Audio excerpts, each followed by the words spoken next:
All right, Steph, thank you so much. With September fast approaching, the province has announced they will allow schools to stagger start days over a 2-week period. The Toronto District School Board says they will likely delay the start of school as they scramble to put together a new reopening plan. As parents, we're sick of this. We're just waiting. Every day it's a new plan, new story, and I've had it myself.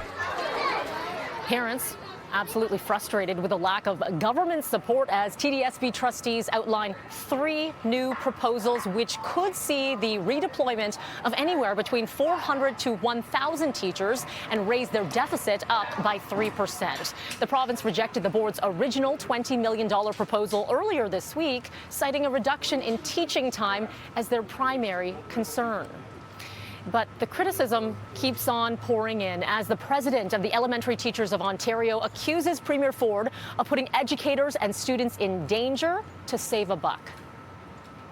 They are terrified. It is causing a lot of panic, going back to normal like there is no pandemic.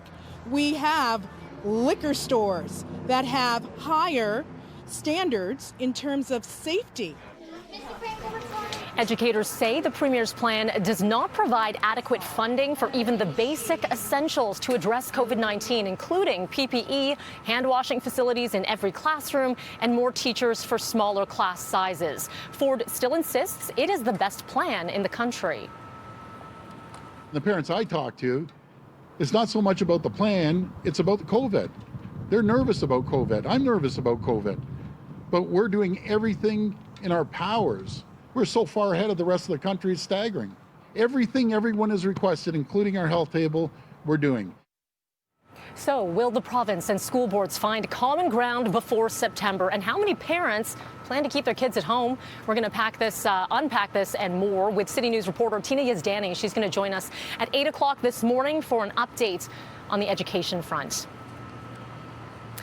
On the federal level now, Chrystia Freeland, now officially the federal finance minister after being sworn in at Rideau Hall yesterday. And Freeland takes the place of Bill Morneau, who stepped down Monday evening after weeks of controversy over his involvement in the We charity. Assuming the high-profile portfolio makes Freeland Canada's first female finance minister, and she will remain on as deputy prime minister, a tough spot to be in as the government plans the biggest economic recovery since the Great Depression. My motto has been to have open, candid conversations with the prime minister in private, but also to have a united front when we come out in public.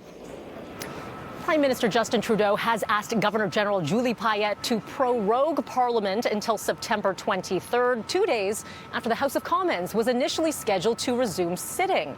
The PM says he is resetting the government's roadmap to rebuild the economy post-COVID-19.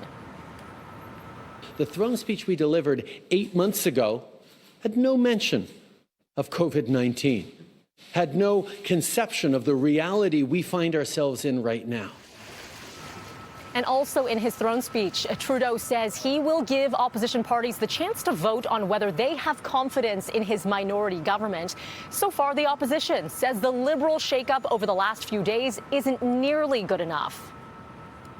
Bill Morneau should resign for 3 convictions under the Ethics Act. Then Justin Trudeau should resign as well. The resignation of the finance minister changes nothing.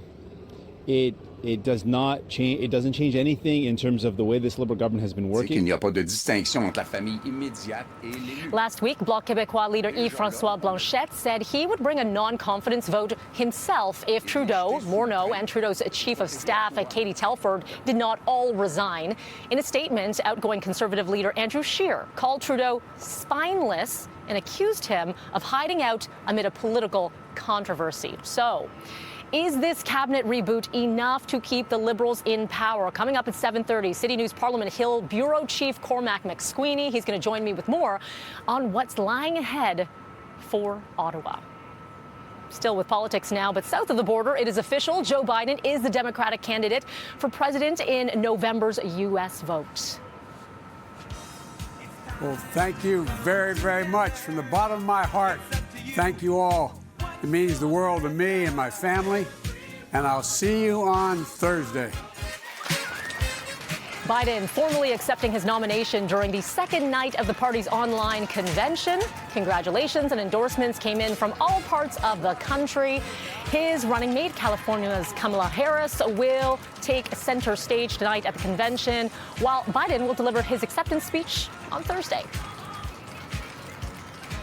All right, over 2 million people in Ontario have downloaded that province's COVID tracking app, but is it enough to be effective? Coming up here at 6:30, we're going to be speaking with the Treasury Board President in charge of launching the app to find out how they plan to get more people on board.